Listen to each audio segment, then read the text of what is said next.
Hey everyone, Ready Player One is now in theaters, and we are here with our in-depth review. Did director Steven Spielberg capture the magic of Ernest Cline's novel and transform the work's pop culture obsession into something enjoyable to watch? Or for an even deeper question at the hearts and minds of most fans, is Batman in it?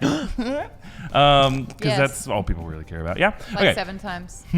He's all over the place. Spoiler. He's here right now, right behind you. Don't turn around, he'll disappear. And he's in here. Real quick, this is going to be a spoiler review, so if you haven't seen it, give it a pause, and then go run out and see it, and then come back. Yeah. It's funny, right as he said, go run out and see it, we heard a motor The board's drive by. fastest motorcycle went by, yeah. That was Batman.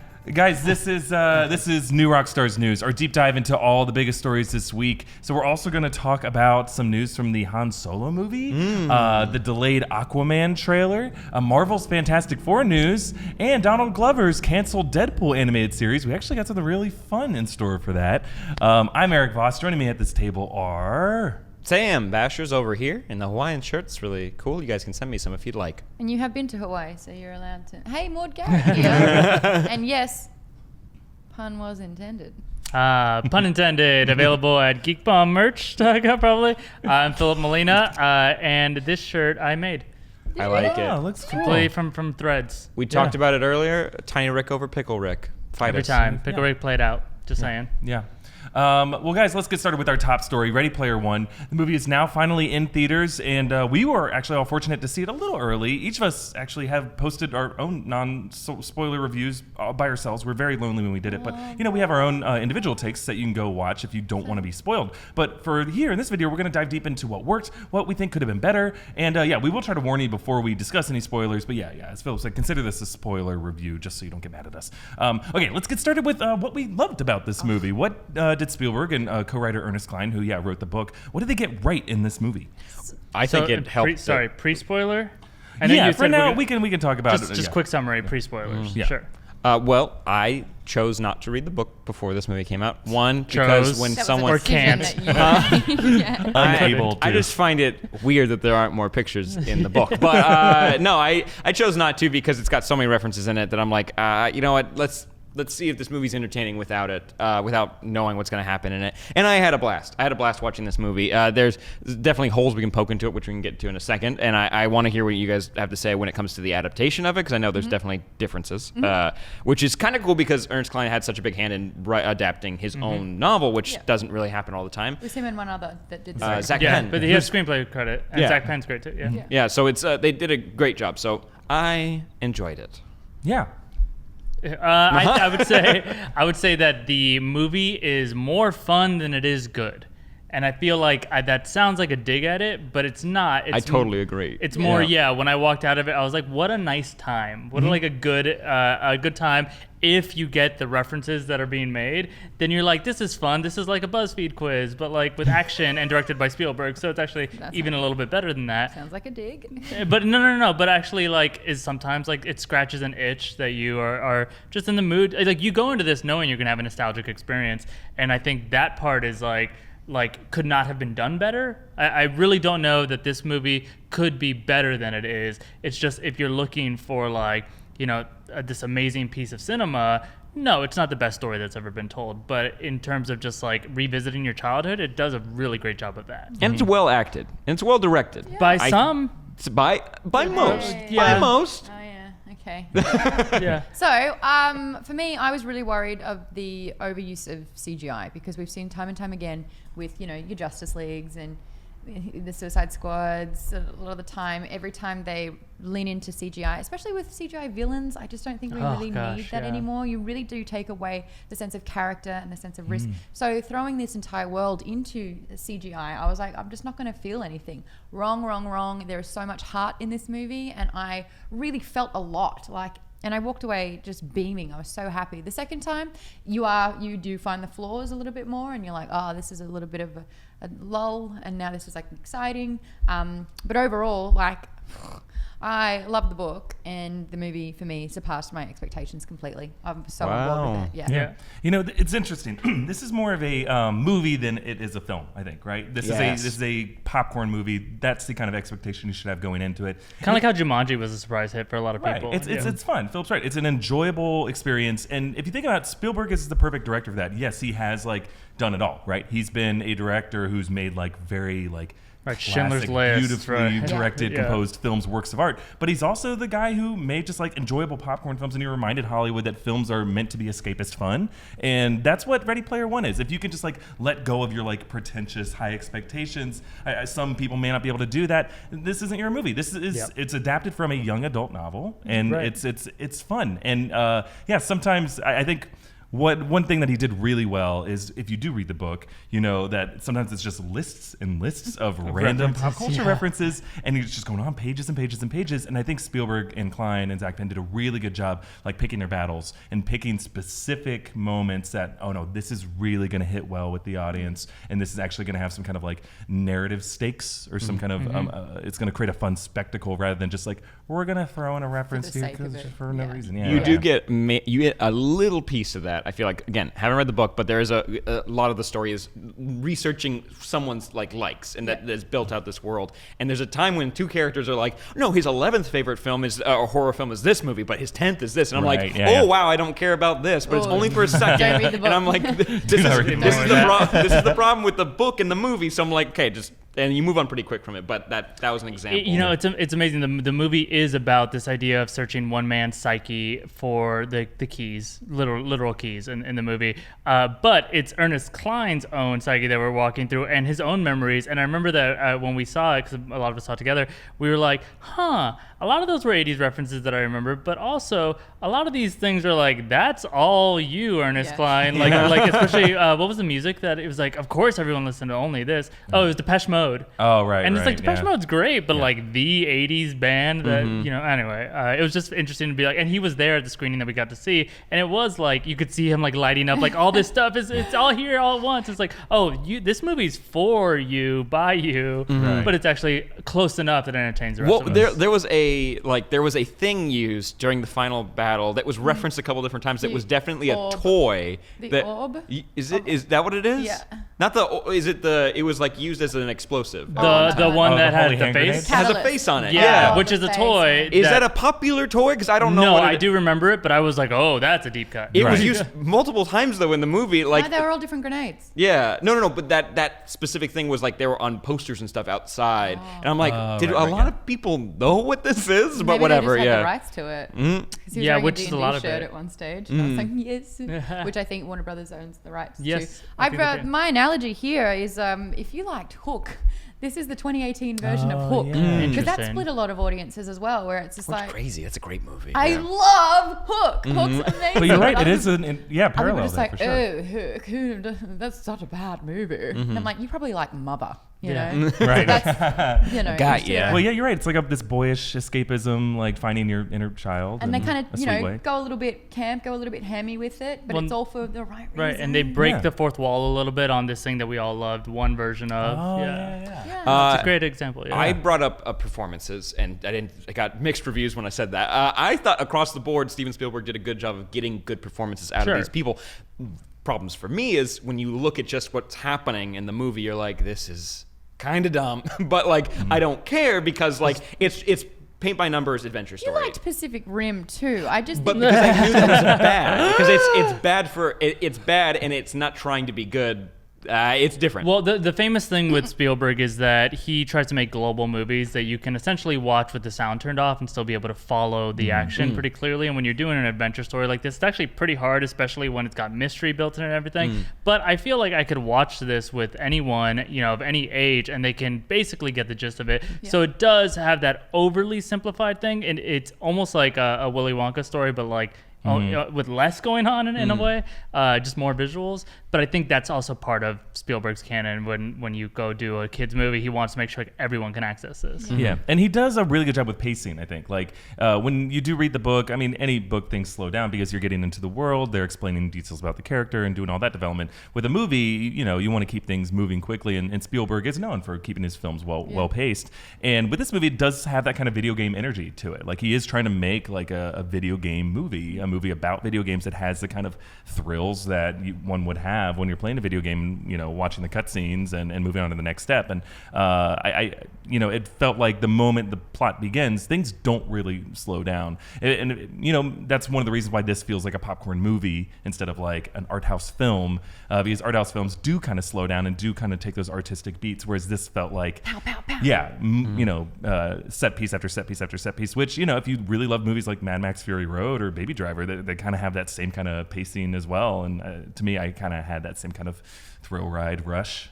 It feels like we should lift It our isn't slow. filter on spoilers. Let's get into So if you haven't seen the movie, Siren. you've already Pause. been playing with fire. Pause. Skip a couple ahead. Real quick, minutes. Devin, have you seen it yet?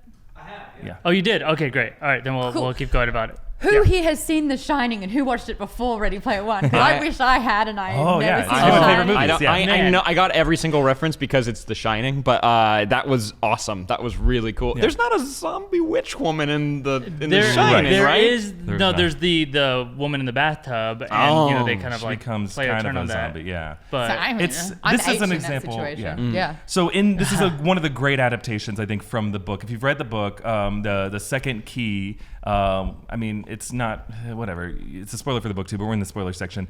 Wade has to reenact the movie War Games, Yes, line by Matthew line, Broderick. beat by beat. That he doesn't has sound to. fun. It doesn't sound as fun. I love the movie War Games, cool but movie, but- Spielberg probably think what's the most visually exciting thing I can do. So instead, he and the writers adapted it to be they have to go to the Overlook Hotel and go through the maze, that labyrinthian hotel, and be terrified. And H as a character is like terrified by this movie and hasn't really seen it, right? Has H not No, seen he it? has no idea what it is. Yeah. But also, we did notice that in the audience when we were in the room, there was like audible gasps, Yes. and people were like, "Oh my god!" And I honestly felt that way too. I was like, Yeah. "This is the coolest thing I've seen And I in missed years." out on it. And, this And is then the there thing were where the it's like, people I that's don't know like, everything, and I need to have watched everything, and now I'm missing this amazing moment. Oh, so you because don't I've know never- like any of the references with The I Shining? mean, I know the twins, and I know the elevator. Like, Yeah. I kind of got that, but like, it's not that Just, wow it's not the same, moment. as Oh. the Yeah. vibe of like, oh my god, like this is a thing that when I was these characters' age recently, I watched this movie, and what I love, it's this very specific thing that Spielberg does a lot, but the movie's doing a lot. It's exposing children to a horror movie they shouldn't be watching, Yeah. and that's exactly how so many of us watch The Shining. We were Yeah. way too young to watch it. We were curious about like, oh, there's nipples in it, and it's like, Yeah. like I'm not supposed to watch this, but I'm like hiding and watching it, and it put them in that Tits. exact same situation. Yeah. Yeah, tits, as Well, Maude and says. I just happened to have just seen this with my girlfriend on Valentine's Day. They did like a special retro screening got a of like, girlfriend, this is definitely my girlfriend who exists. We saw The Shining. They did a special screen of it in LA on this big old timey theater screen, and it was awesome. So like it was fresh on my mind, and like Spielberg must have used like stock footage that Stanley Kubrick shot Absolutely, it because looked was, like, or they did effects to make it look like they Yeah. went to the original film stock Yeah. because they actually definitely our digital characters had film grain over them Yeah. in those moments. And they use like the same music. There's certain like pans, like the camera work, the angles. He must have like rewatched this and shot for shot tried to recreate it with the same like music stings. It was like eerie just to see these characters dropped in this world. It's That's such the. an- Oh, go ahead. I was going to say this is such an homage to from Spielberg to Kubrick because the whole directing lives that they had, they were almost trying to one up each other, but also they were so inspired by each other's work. So they had their own very particular way of filming. And then I think it was like Kubrick wanted to maybe borrow from Spielberg from time to time, and then they tried to kind of emulate each other's style, but it wouldn't work as much. So there's this absolute adoration that these two people had for each other. So for Steven Spielberg to use this movie and then take a Kubrick movie and then plant in his injection, it's like such a powerful thing when you know their history and their relationship that they've had. Like, And I know that a few people watching it, like that was a really emotional moment for them, knowing the history that they have. Yeah. I didn't know any of that. That's a really cool Even layer better, to it. Which, but for me, I was just like, that would be the main reason I'd use the Oasis. I wouldn't unless the world. Not sure how the world outside of the Oasis Grandma works. Zombie tits. There's a plus there, Everyone's but got like something, buddy. watching movies where you get to just like walk around and experience every little aspect Where of it. would you go? What movie? What would you do for sure? I would try and get through the fire swamp. Oh my god. I couldn't understand what Maude just said. Fire swamp. Still can. Okay. Fire swamp? As you wish. Princess Bride. Oh, okay. Oh, Yeah. and now I know what that is. I thought you were talking about Neverending Story when the horse, that part. Why I was would like, I- what? I Ajax? don't know. I'm like, weird. I'd probably go to Iron Giant since Yeah. that reference is in this, and I would just kind of like hang out and be like friends with the kid, be like, hey, there's definitely a robot in the woods. Let's go check that out. I don't know if you can talk to the characters. I don't know how it works. That was the coolest. That was one of the coolest parts of the movie for me. It's pretty clear that like we couldn't even like wait to talk about that moment. That moment was to me bigger than this movie. Yeah. This movie is like it's like fine, and I keep telling people go watch it definitely. But there's this one thing that's like one of the best things I've seen in years and at anything. Now we probably have to get to some gripes. So, too. Yeah, and I think that that joy that I felt watching that moment almost felt undercut by what that went into. They go into the gold room, the big ballroom in the Overlook Hotel, dear Lord. and it becomes a very generic, forgettable thing where it's just kind of like a video That game goes a bit challenge with fast. like zombie stuff, and they have to jump across. And I mean, I like the emotional arc, but it felt like there's too many times in this movie where it just felt like too generic video game stuff. And I don't know about you guys. I know there's a lot of people who love watching like Twitch speedruns of video games. It's not interesting for me to watch other people play video Did you games. see the one though where the guy tried to beat Ocarina of Time and he found a? I did watch that. Yeah, there you Yeah, go. some of them are Found a exciting, but glitch. in general, it's like it's a different experience than like having your emotions connect with a character on screen and watching them achieve their goals. It's a different thing. When I watch a movie, I want to be emotionally invested, and I think Ready Player One did the best possible job that it could with that. It's just like it's too hard. Like when the finale, to continue talking about spoilers, the finale is Parzival playing an Atari game, and like the people around the world, they do that cliche thing of people watching screens around the world, and instead of like cooler things where like people have to blow up an asteroid that's about to hit Earth, it's like someone playing a video game. And it would be interesting if Spielberg found a way to like use that as like a comment on like our society now, but it seemed like he genuinely wanted us to be one of those people watching the screen and all. I don't have a gripe with and that I didn't feel that way. But it's kind of a lot of people I've been talking to have a similar gripe to that, where it's like they wanted the movie to speak to a bigger problem with fan culture. But this movie in the book doesn't, as far as I know, doesn't do that. It's No. It is the problem. It's just It's like part of porn, basically, and that's what this movie kind of is for references and stuff. It's like, and personally, I didn't think that was going to happen, but I do hear that is a complaint that has been coming up a lot from different people. Yeah. Which is totally fair, because at a certain point in this movie, you're like, okay, what's happening? Like, seriously. I think that the what's tough about listing gripes with this movie is like I feel like you're kind of missing the point a little bit of like, oh, it didn't have this and it didn't have that. So that's my little preamble before I say gripes. I actually don't feel that strongly about these, but as a film, then you do have to look at it, and it feels like it is missing some things. And I'll just throw out, it's kind of a little bit of what you just said with like that video game kind of moment to cap the Shining sequence. It's a good example of a lot of times the stakes felt really about as important as it feels to lose in a video game, and they did the effort at the beginning of trying to show, wow, when people lose in these games, they lose all their earned coins and whatnot. So the guy was like suicidal, but then he didn't kill himself, the Asian businessman or whatever it was. But that still didn't feel like real stakes, especially because our characters didn't actually suffer that. Right. So if Parzival had lost everything and we had to see that, him, earning his way back up from a brand new character or something, maybe I would have felt it there. They did eventually add people getting murdered in real life, which I thought, okay, this feels like real stakes, but it was a little too late, especially because it wasn't attached to people dying in real life mattering in the game.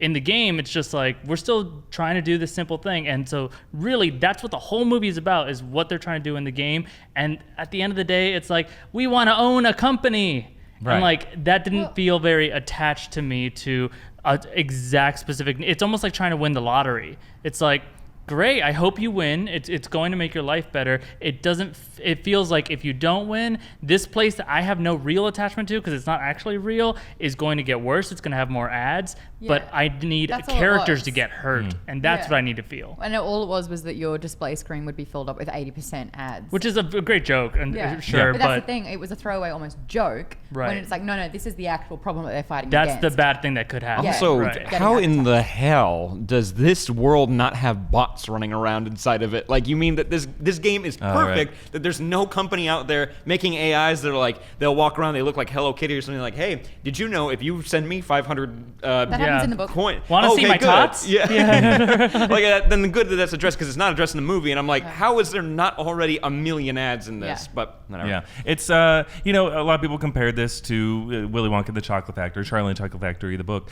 This idea of this eccentric, inventor who is trying to pass off his fortune and his company to an heir. And as much as I loved Mark Rylance's portrayal of James Halliday, he's got this interesting, introverted, He got a lot of laughs from both my screenings. He's also super endearing. Like, he should have been a total he should be kind of creepy a little bit. That we literally have to relive every single one of his memories to get that. Like, that's right. And that's my issue. As he did the best possible job as an actor with that character. As the character is written both in the book and in the movie, it has this weird kind of self-fascination, this kind of hero worship of this character that what has he really done? And why are all the truths to life in this one fictional character that is just kind of a weird guy? With Willy Wonka, we saw his dark side. He's kind of creepy. It wasn't so much fascinated with Willy Wonka as it was with the vices of the characters and seeing them punished in interesting ways and seeing the wondrous world he created. But this seemed just a little too self-obsessed with a character that basically Ernest Cline created as a version of his psyche that he wished he was. Right. And I would say that that's part of the reason why we don't feel the movie as we're watching the movie. We're enjoying it, but we don't actually feel those stakes. It's because we're caring about the history and past and secret reveals of a character that we've spent 4 minutes with or something. Yeah. Meanwhile, our main character, who we spent all this time with, we don't really learn anything more about him. We learn everything we need to know about him from a very long narration at the beginning.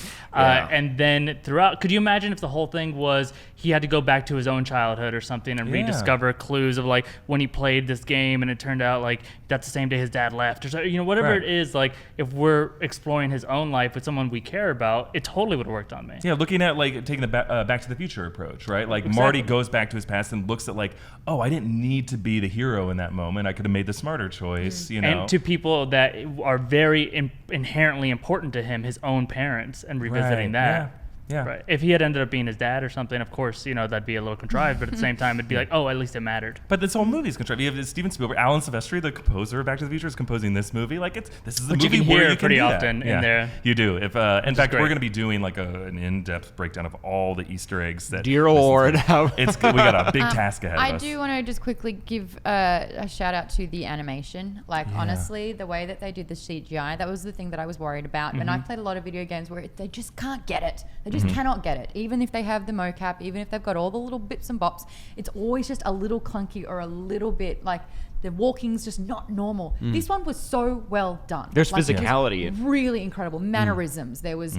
likeness. There was, close-ups where you see all their face move. I was super, super thrilled with that part. Apparently, though, there's so much animation in this movie that it might be up for an Academy Award under animation. Wow, I could see that. I think more than 80% of it probably are seeing animated material. But the Lego movie had less live-action stuff in it, and it didn't get nominated. No, wasn't it for animation? No, it didn't. It got for the music. It didn't get the nomination. But was it seeking a nomination for definitely animation? And maybe the Academy was just we don't want everyone movies. will tear me apart, but I remember that was a thing they added onto it. They're since there's Will Ferrell walking around in it being Will Ferrell with that kid, it's it doesn't count. That's BS. That sounds like the Academy saying we don't want to give a nomination to a commercial movie that's selling a popular toy brand. What is Ready Player One then? Yeah, exactly. We'll I bet they'll bring up see. the same thing. Yeah, Yeah. But it's different with Spielberg, And anyone else notice that this is Cyborg in training?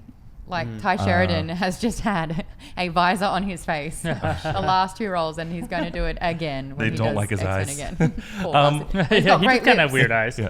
He's got great lips. Great lips. Can we just take And a that's all you need. second to notice those sweet baby lips? But his eyes is what they call him in the industry. I will say that I gasped it's funny. at least like But his eyes. I gasped at least 5 times when I recognized reference, and I at the same time I was like, damn it, because that means they got me. Like Yeah. they 100%. Like What were they? There was like Teenage Mutant Ninja Turtles. Yes. There was Blue Beetle from DC Comics. You saw Tracer from Overwatch like 3 or 4 Yeah. separate times. She got a lot of airtime. Yeah. And Smart Blizzard.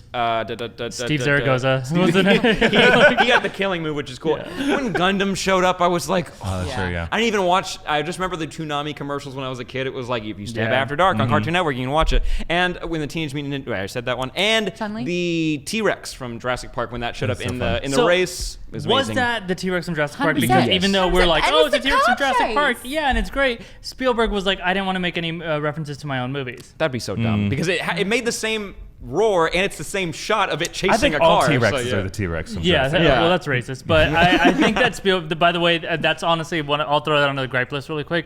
They get Spielberg to direct, and it's like, holy crap, like the best director from that era is directing this movie. And he says, I don't really want to make a lot of references to my stuff. And it's like, Yours but is the yours stuff. best Yeah. stuff. You've made the best movies. You've made all the movies. Also, however they shot, or not shot because it's all fake, but like I'm the trying. race in the beginning is like one of the coolest.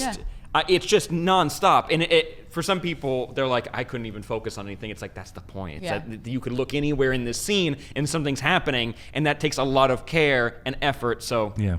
I'll posit a question for you all, or just maybe pose one. The Where are you going idea with this question? of looking at every part of the screen and finding something interesting, is it overwhelming? Is it exciting to go back and watch again? Like- And how do you feel about that idea of Easter eggs in general, which is kind of our lifeline? Yes. Yeah. yeah, don't poke a hole in it, man. Is it cool that like when they to do this, like it's meant to be watched a million times so you get everything, or is it like, please just give me a story to focus on and 2 central characters?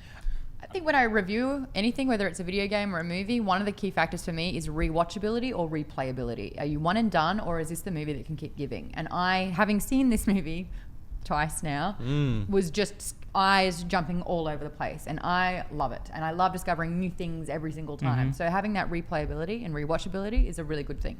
Yeah, I think it depends on the movie, right? Like, if you're adapting Ready Player One, you better load it with every inch of pop culture reference that you can. The trick is so long as it doesn't become distracting. I think Spielberg said in As some long as it makes interview sense. or in screenings, he's like, he wanted the references to be like, you know, when you're looking out the window of the DeLorean or the train or whatever you're on, you see the images, the references passing by you, but the story is the road or the track that you're on. Oh, And Chucky, that was great. That was awful. That was so bad. That and was the the second best. time I was like, okay, now I had to shut my eyes. That's and I the like best. it. It's a weapon. That's amazing. That's what you just throw it in the middle of a battle and it just takes that would care be of my stuff. weakness. If you wanted to take me down, I'd be like, well, Get there out we of go. here. Bye-bye. Yeah. Mecha Godzilla. I think it's like Redhead. any Why? video game, So right? good. Like, you can play a great video game. Like, I grew up playing like the Tomb Raider games, and you could just play the narrative. But if you really wanted to play it a second time, they put little secrets and Easter eggs in there. So Duke yeah, Nukem it was is, in it. for 2 people or for any 2 people, one could just be wanted to play the simple narrative, and Sure. some can want to explore the world. For a little. argument's sake, I'll just throw out there a reminder how much we love Logan sure. and how it's like kind of purposely trying to be like, let's take a break from the world. Right, and some stories you don't want that, and I think Logan's a good example. What was of your that. favorite little geek reference in it? Because mine was Goron from Mortal Kombat. Was that in the fight or was it just walking around? That was the skin that she used as her disguise. Oh! Yeah. Oh. I was like, With that, then my favorite was when she used the chest burster as That was fun. to get That out was of her own great. suit. Yeah. dum, dum, dum, dum, dum. That was so good. Yeah, So cool. I love the little tennis ball in The Shining because it's such a small, not memorable moment from The Shining, unless like you're a super huge fan of it. But it's just like a little thing that like anyone who really did watch The Shining would be like, oh right, yeah, it's like Danny, yeah. I think it's those references that were in the score that we were talking about for me, where like I remember sitting there in the theater and we were, there was a moment right before the Shining moment, which was my most like moment, but I had like these like butterflies in my stomach when I would hear the little magical kind of wispiness of Back to the Future. Man, that just like brought me to a visceral reaction, which is pretty rare for a movie. We could talk about this movie all day, but we have to move I on. could There's kick so someone's many ass. things we got to talk about today. Stand up. So let's move on to this week's trivia question. We're going to keep things Ready Player One themed. In Ready Player One, Wade/Parzival tricks Nolan Sorrento with trivia about the fictional high school in The Breakfast Club, which is also the same high school in Ferris Bueller's Day Off. What is the name of that high school? The principal. Oh, you know one? Well, just as a reminder, the stakes later in the show will reveal the answer to the question. The close answer as decided by our judges. Sounds like Maude's got it. We'll do our sign-off goodbyes at the end of the video. She can do whatever she wants to do in terms of her voice. The loser... Tank again. Tank's coming back.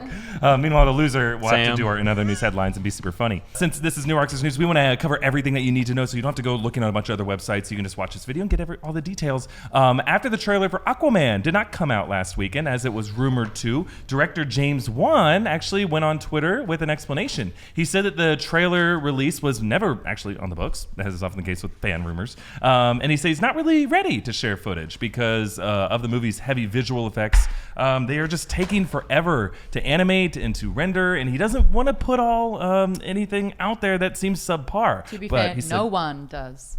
Right. No Juan. Sometimes the studio's just rushing it, and Juan put his foot down. And he said that he is working nonstop on the movie, and he put a bunch of fun aquatic puns in those tweets. Because He said one up to in a his gills, million. and I misread it, and it was like, I'm putting gills on everybody. I'm like, why? He doesn't There's so have many gill effects Why are that you I need to add. Give yourself a break. Don't do that. Yeah. All right, guys, let's move on to some Star Wars news. An unnamed actor from Solo: A Star Wars Story was interviewed by Vulture, and he confirmed many of the troubling rumors that we heard about the movie's production. He called previous directors Phil Lord and Chris Miller inefficient. He said that they did 30 takes of a scene at times, with often the only note between takes to be play it different than before. This guy also said that new director Ron Howard took the reins in a good way and that production improved dramatically, but it's impossible to know how good the final movie will be until the final cut is seen. Meanwhile, this anonymous source also confirmed the rumors about Alden Ehrenreich's acting, saying that the studio did hire an acting coach to help him mimic Harrison Ford's delivery, and that the coaching actually really helped. Now, my question for you guys, does this news make you any more or less worried about the Han Solo movie, or do you think that these are production struggles that are just on a lot of movies, and Star Wars leaks are just more likely to make the news because it's Star Wars? I thought this definitely sounded like a plant. Sorry, go ahead. I am worried about this poor bastard's future because he's not ever working again. Oh, this Alden? actor, they're going to find, you mean the source? guy who Oh, the leak? So it was supposedly someone who is prominent enough that they were part of the reshoots. Right. So it's not just like a random background extra. There would be the tightest NDAs. Yeah. Like, this guy is getting sued. It he's sounded getting like a plant, though, because they're like, no, the Chris Lord, Phil Miller were definitely bad. Ron Howard definitely fixed it. We just don't know. But as soon as they said something about the actor, it's like, uh-oh. We're getting nasty. Yeah, He because shouldn't have been that's saying he's this. still the actor. Yeah, They you're- didn't change out the actor. I wouldn't have. Why did you do this interview? Like, seriously, why did you do this interview? That's so... Vulture's happy. Are you kidding me? Yeah, they are, but They why picked did him he... apart. Yeah, I'll Like- say like a vulture. Birds. like Like vultures. Uganda. Voters. I think that I'll be the optimist on this one and say that a lot of movies have problems, and I actually do think that if they're able to identify the problems, a lot of times you're too inside of it and you can't figure out what's wrong. But if they're able to be like, to be clear too, by the way, they said it's not that his acting was bad, it was his ability to channel Harrison Ford doing Han Solo. They're like, he's acting fine, he's just not acting like Harrison Ford. So they brought him on to help him channel the original Han Solo more. And they said they did it and they thought it was a success. And then also that Ron Howard reshot everything that they thought wasn't good. So at the worst version of this, I think we're just getting a Ron Howard directed Solo movie. Right. And so I'm like, oh, that's pretty good. I would have been fairly excited for that in the first place. In Vulture, I think in the Deadline version of the Vulture article, they're like, they hired an acting coach, which never happens. And I'm like, yes, No, that happens a lot. constantly, There are yeah. people whose jobs are to be acting teachers and acting coaches. And for a On task set. as complex as mirroring Harrison Ford's iconic specific delivery, which only really Harrison Ford can do, like that's Laugh a really it up, difficult task. Buzzball. It's not that hard. I just repeat that line again and again. And to do it in a way that other people would be like, that's Han Solo. Right. It doesn't surprise me that they hired an acting coach. It also doesn't surprise me that you do 30 takes, especially in comedy. You do take after take. Especially to improvise. improv-based comedy. Yeah. I mean, look at any of the Apatow movies. They have. Have you watched the extras or whatever? They have hours of extra footage. Even on like those. Parks and Rec, they would shoot like 90 hours of footage per episode. You're like, whoa, that's a lot of footage you did not use, and It's- definitely yeah. didn't make it to the DVD after. You It's just not threw just that comedy away. either. It's not just comedy. Like David Fincher is known for doing take after take. I mean, he's a perfectionist. He's looking for something different. Sometimes like, a little little muscle tick under the eye wasn't perfect, and he'll just be like, do it again. And Kubrick. I think this sounds like, the only note was that to do it different. I don't buy that. That sounds like someone who's making a general statement like, they just did another take and all he said to do it different. I've been on sets before, and sometimes it does seem like the director's like, oh God, do they really need to do another take? So it's probably some actor who's working long hours on set who felt annoyed that these guys are like, who are these comedy guys just doing another take to do another reason? You weren't behind the camera. You weren't watching the playback footage. You don't know what's really in screen. I think psychologically, us knowing about this, it might translate in a way where we detect something that we're half inventing, maybe half detecting. I almost feel like if we had not known that there were any issues, we'd be like, this movie's great. Alden's sweating a lot. He's a sweaty boy. He's definitely working really hard to do that impression. It's like, nah, it's just probably hot in the desert where they shot that. Worked it up, fastball. Fastball. His lips can't get around the words. Okay, well, another quick update from the news this week. Moving on here. Marvel Comics had a big announcement this week saying that the Fantastic Four will come back to the comics in August 2018 with a new series written by Dan Slott and illustrated by Sarah Pichelli. It's the first time the whole team, the four of them, have been brought together in the comics since the Secret Wars in the 80s. Now, rumor has it that Marvel was hesitant to make any Fantastic Four comics since the movie rights to the characters were owned by 20th Century Fox, and maybe they didn't want to over-popularize the characters that they couldn't make money from, but I have a raspy vote. Votes in a throat. But now that this merger between Fox and Disney's, that's Marvel's parent company, is in the works, it's not done yet, but it's still currently in the process. Some guy made sure to really yell at me about that on Twitter last weekend. Fans are speculating that Fantastic Four's return to the comics could be a predictor of Marvel Studios maybe rebooting the franchise under their own brand at some point. Yes, definitely. That's exactly what's happening. Yeah. It'd be really cool. Also, it's been sad. I've missed them. I hope they're back in stories. Okay, everybody, Donald Glover's animated Deadpool series on TV that he created for FX was canceled by the network, with sources citing creative differences, saying Glover was parting ways with FX and Marvel Television, and FX making a comment about Glover not being able to do it because he had a packed schedule. Now, Glover responded in the coolest way possible. He tweeted that he wasn't too busy to work on Deadpool, and he tweeted a parody finale script of the animated series. It mocks the whole situation, a ton of other stuff in classic Deadpool fashion. Now, this wasn't an actual script for the show, we don't think. It might have lifted some jokes or some plot elements, but really this was a mock script. This was like a sample of like, hey, just to show you that I did have time to work on it, here is a 14-page script with the kind of tone and humor that you would have seen had this show not been canceled. Well, I thought we'd do something fun here, guys. Do something a little bit different. I think we would actually read the script with all of you as a staged reading with the four of us to play all the parts. It's only 14 pages. We have the scripts printed out here. There's only 4 characters, and it's hilarious. It's really great. Now, again, this is not our work. The script was written by Donald Glover and his brother, who he co-collaborates with. But Glover did tweet it out there for the world to see, so hopefully he won't mind. So just to do some casting here, Filup will be reading our exposition and action for the script. I will read for Deadpool. Maude will read for the roles of... Say it. Ezzy and Kiki. Say my name, Bish. And Blind Al. And Sam will read for the character of Zachariah. Pivotal Role. I want to just put that out there. Pivotal. Zachariah is the name, though, not pivotal. Now, what we're about to do right now is just a short little sample. You'll see it in this video. But if you want to see us read the entire 14-page script, it's super hilarious. We're going to be re-releasing this full segment as its own uninterrupted segment that you can watch later this weekend. So keep an eye out for that. Okay, is everyone ready? Yep. All right, take it away, Filup. All right, to sit in solemn silence. Okay. Deadpool, the animated series, finale, written by Donald Glover. No Glover, no lover. Exterior, Kenyan Savannah, day.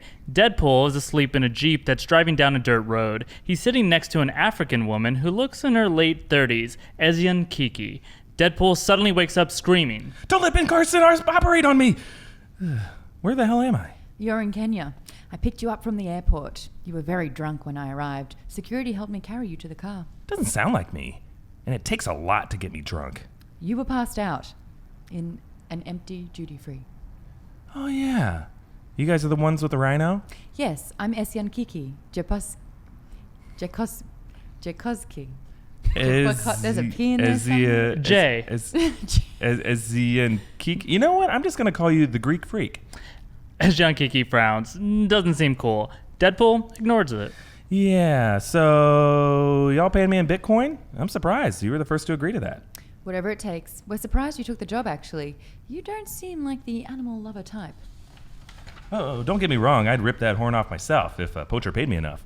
I'm Jeremy Meeks when it comes to that bag. Oh. But I also love everything Rhino, you know? I used to wear a ton of Echo back in the day. I was a huge G-Unit fan. Had the whole fit. Still got some shirts. You want some Echo shirts? No. Yeah, me neither. So where's this big gray nutsack skin covered unicorn?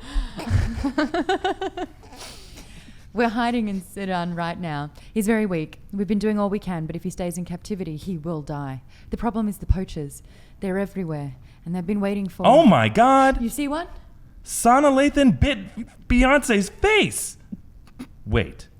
Oh, thank God. It was Jennifer Lawrence. I already hate her. It's fine. He continues to scroll and stare at his phone as Kiki keeps driving awkwardly.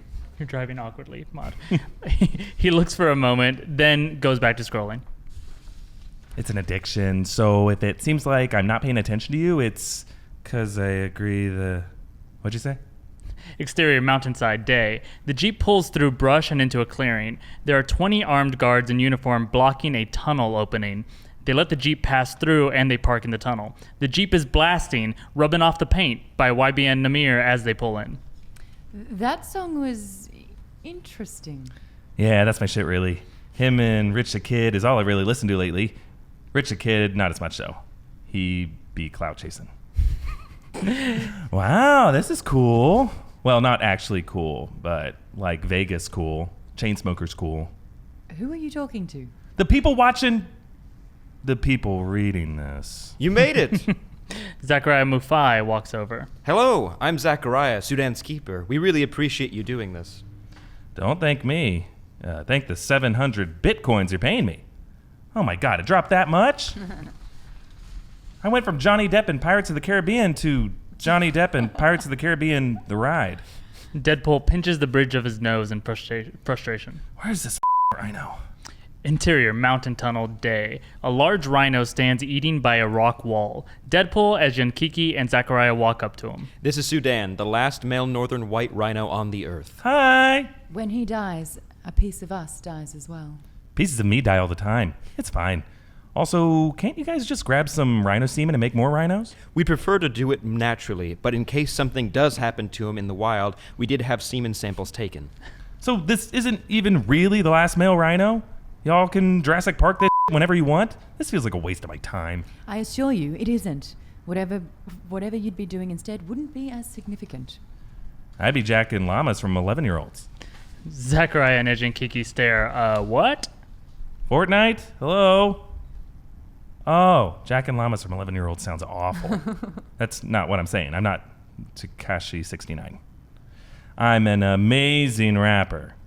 Zachariah and Kiki are still confused. Wow, nothing's landing. Our cultures are very different. We have so much to teach each other. Exterior African Savannah Day. A large flatbed releases Sudan out into the open. The armed guards rally around and make sure he's safe, as Kiki and Zachariah wave from the Jeep. Be careful. We only need you to follow him until he mates. Then you can collect your price. I gotta follow him until he mates? Man, this job. This ain't worth it. Ooh, Bitcoin status alert. Holy Jeff Bezos. I will protect him with my life. That was great. Now that we're finished reading, what do you guys think this show would have looked like on TV? What do you think that we're missing out on the most? It's a bummer. I think since I do some superhero TV review shows, I'm like, oh, thank God it's not another one. But like this one actually sounded very original, and since it's FX, it couldn't have been that many episodes. It would have been pretty short. Yeah. Like Archer's, like 8 episodes, 10 episodes tops. But it's a bummer because it's always good to see more stuff from Donald Glover. I love Atlanta right now, and it would have been awesome. But what can you do? The thing I'm most bummed about is how these people are talking to each other publicly. That's never good. Yeah. It seems a little nasty. They're throwing that each other under the bus. Yeah, exactly. So that's where I'm a little bit like, ooh, better leave. It's weird that he has problems with FX. Like FX, Does still from what you line say, up is for that they them. threw him under the bus. I'm like, but you guys have a show together. That's Yeah. won an Yeah. Emmy. What are you doing? I hope it Like- doesn't jeopardize Well, he that. seems pretty burned, and I'm not surprised that in the script, if you saw a full reading of it, I think he's not kidding when he says it could have been a racial thing, and I don't mean that in terms of like him saying like, oh, it's because I'm black. It's he from what we just read is saying in the show felt pretty black. It was a lot of black writers on the staff. He, was a black version of the character, and maybe that. I don't think he's kidding when he says maybe they interpreted that as it's a little too black of a take on Deadpool.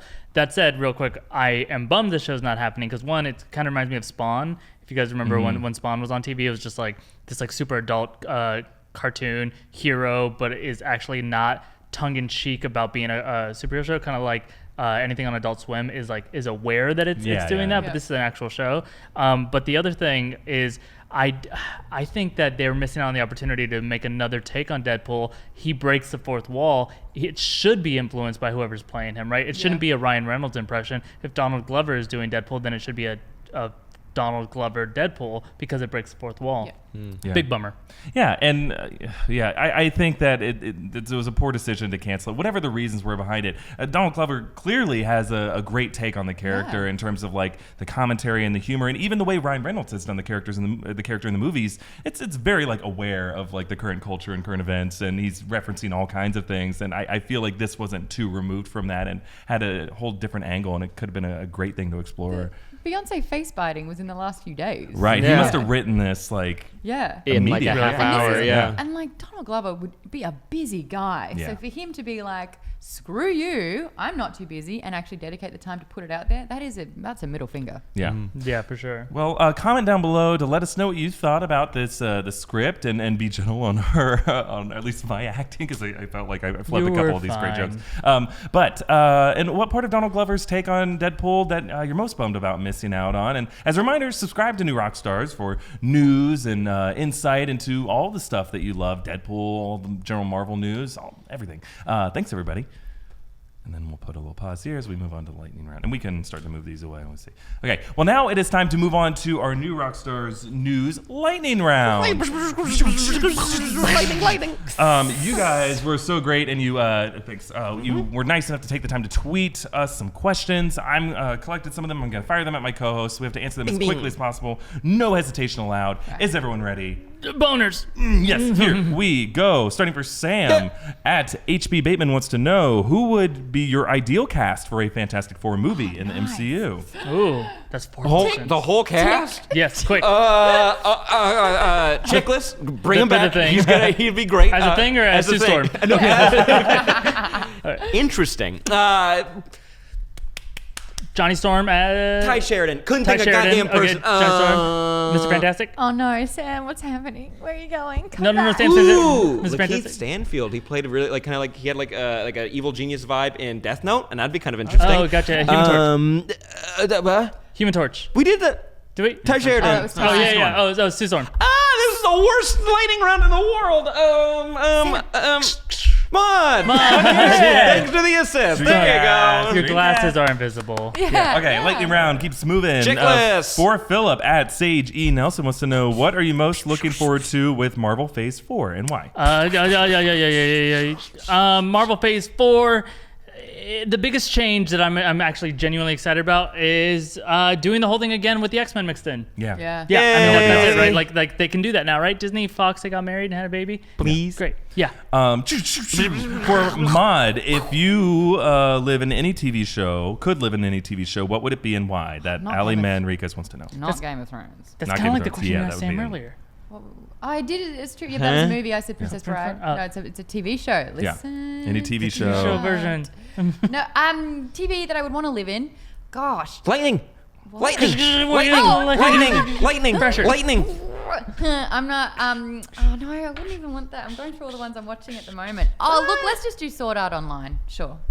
What is that? Sword Art Online. I'm watching TV anime show? again. Oh, yeah. Yeah, living in a video game. That'd be kind of cool. Eric, seeing as you have the coolest surname ever, all right. If you could choose anyone, fiction or nonfiction, to be your partner in a buddy cop movie, who would it be? In other words, complete this title: Blank in the Voss by Juan Jifko. Oh, yeah, he's asked the question before. Hey, Juan. Blank in the Voss. Blank in the Voss. No, I want to rhyme it. Okay, let's say Pitbull in the Voss. Why Pitbull would in the you- Voss. Pitbull in the Voss is funny. Hey, Should get like a one name. Mr. Mr. 305. There'd always be music. It's fun.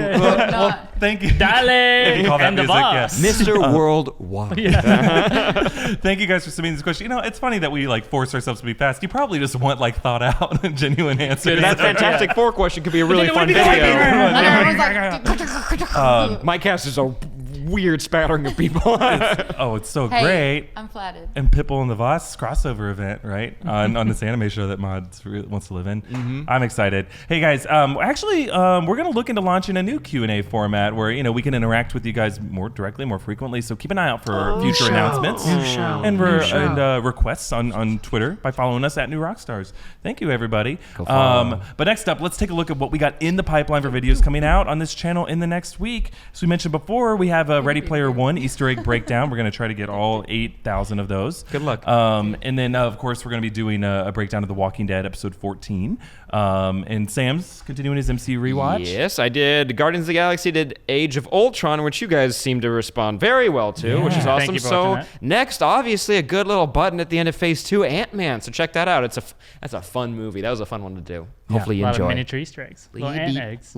Ill. And we don't have anything on the books for sure, but we're approaching the summer movie season, guys. In April, we're going to be starting to see a lot more trailers. Hopefully, James Wan will have his Aquaman trailer ready. We're going to be probably seeing more stuff for Ant-Man and the Wasp, and and they moved back Dark Phoenix along with. They New moved Mutants. it back far. Yeah, they moved it back do far, not so we have won't be faith in seeing a those trailer for that in a movies. while. But now comes the time for a 15-second shout-out where each of us has 15 seconds to shout out, plug, ramble about anything we want. Sam, why don't you start? I want to give a shout out.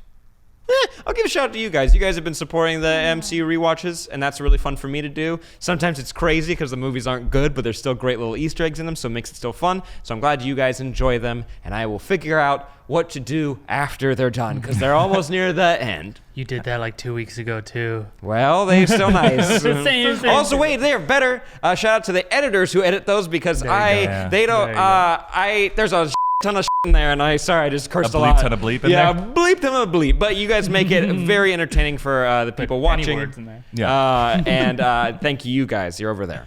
I will shout out the season 5 of Silicon Valley. I love that show, and we actually did a video breakdown of they have a ton of little Easter eggs in the 10-second opening credits scene, and not enough of you have seen it. The people in this room saw it, and that's about it. Right. But it's I love that show, and even if you don't watch the video that I make, go Erik watch the show. needs It's super this. funny. It's super funny. I love it. Watch Eric's video. Yeah. He needs it. Watch it, please. I'm gonna split my 15 seconds. One, something you need to get on is if you haven't watched The Americans, it just started the final season, and they did a really cool time jump so that it's like not even the same show anymore exactly. The Americans is one of the best shows on TV, bar none. And then the other thing is I'll tell you, you don't need to go see Tommy Wiseau's new movie. Just watch The Room again. Not surprised. Okay, cool. My 15-second shout out. I had a bucket list tick interview for Ready Player One. Who was it? Ah. Wait, Spielberg. I got to interview Steven Spielberg.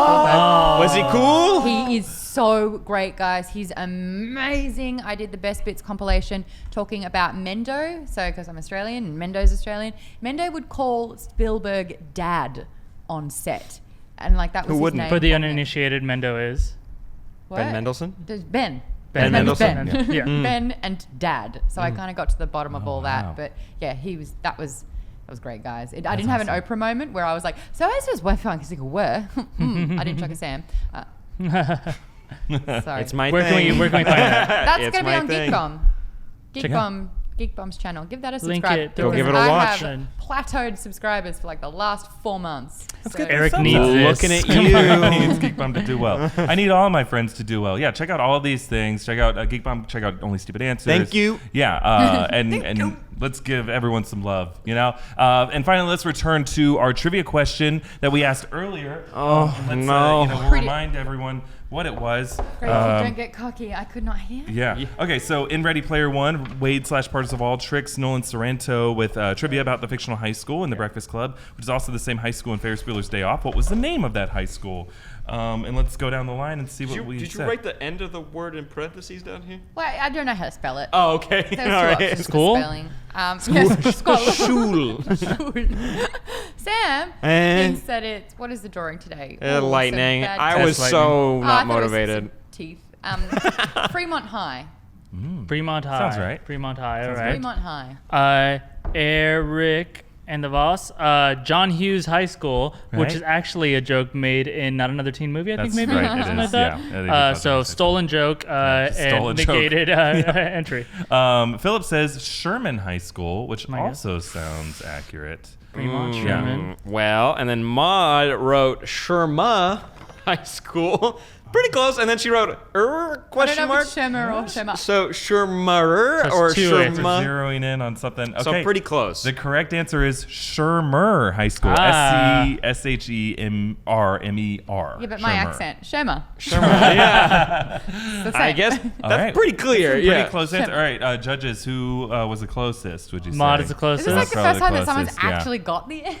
And And, pretty obvious that Eric is the furthest? furthest. Yeah, right. Oh, wow. You know, John it's Hughes. John Hughes. Well, It's your close answer in was some way. negated because you stole it. yeah, definitely. Yeah. Okay. Well, Maude is a winner. We'll do our goodbyes, and she'll make fun of our names, or she can just do whatever voice she wants to do. Tank, yeah, just a suggestion. And then we're gonna quickly run through our in other news headlines that we didn't have time for. Big news this week. I'm gonna have to make jokes. We'll have another host read the. Philip, would you like to read Sure. the setup, and then I'll have to be funny. So in other news this week, and I'm going to buy Eric a little bit of time as he reads the story, Game of Thrones actor Pedro Pascal, who played the Viper Oberyn Martell, is going to play an unknown key role in the upcoming Wonder Woman sequel. Ooh, talk about mind-blowing news. He was at my dog park the other day.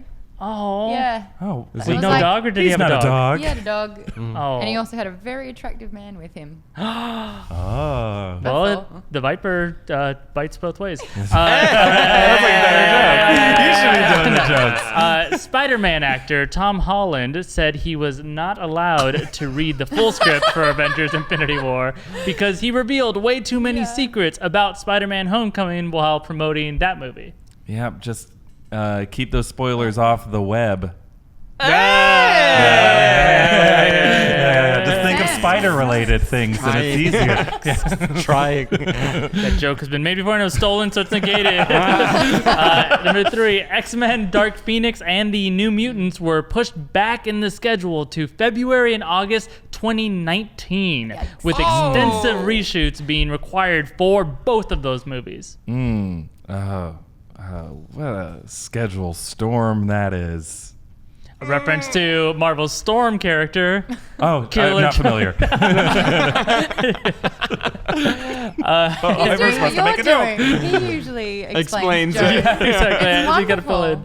And director Colin Trevorrow will direct the third Jurassic World movie. He's coming back, despite stepping down from directing Jurassic World: Fallen Kingdom. Well, if we know anything about sequels, Trevorrow never dies. I like that James Bond movie. Yeah, James Bond. You like James Can't believe our Bond? franchise. Yep. Pierce Brosnan. Yeah. Rick and Morty creators Dan Harmon and Justin Roiland, my nipple, please, have tweeted to fans that the show's 4th season has not been approved by Adult Swim, but they're confident it will be after the network decides on new ways to monetize it. Oh, Was that and weird? as the fans are torn between their love and their over-obsessive hate of the show, they're caught in quite of a pickle, Rick. All right. I that was did it. a You good did it. thing. If you don't Yay. just bomb like I normally do, that's a round of applause. Sam's doctor said, please stop having him do this. It I don't know. hurts I him. thought that was one of the Blood more pressure entertaining kind of things I've seen in the skyrocketed last 2 weeks century. ago. Yeah, Eric's still celebrating. Yeah. You should. I'm Dancing. a toy winding, All right. and I'm dead. Time for goodbyes. Ma, take it away. As the winner, chicken dinner. Yum, yum, yum. Thank you so much for watching the show. What is this game? The winning is always the worst for us. It's the best part. My name is Maude. M-A-U-D-E. My last name is Garrett. G-A-R-R-E-T-T. We're not forcing her to do this, by the way. I love it. What am I supposed to do? This is Just wonderful. give a shout out to all our socials as this 4th At grade Maude rapper. Garrett. Next, I want to thank Sam. He's certainly our man. He's at S-A-M-B-S. HOR. They got it. You can also follow Eric at EA Voss and Filup at Fimo at FIMO. Oops, ran out of letters. She For the won. rhyme. This is her prize. This is what she got You have to do. to listen to me. This was amazing. I'm like Great. hungry on power now. P-O-W-E-R. Yum, yum, yum, yum. All right, another shout out to our editors. See if you can make that work. Oh, she's leaving. Bye. Oh, Bye, no. Maude. As the winner, she can Oh, leave. no. It's fine. Oh no, Ma, don't do it. No. Oh, she's. Oh, there she is. Hey guys, comment down below, tweet us at New Rockstars, like this video, share it around, subscribe to New Rockstars, deep dive. No, next week. Bye.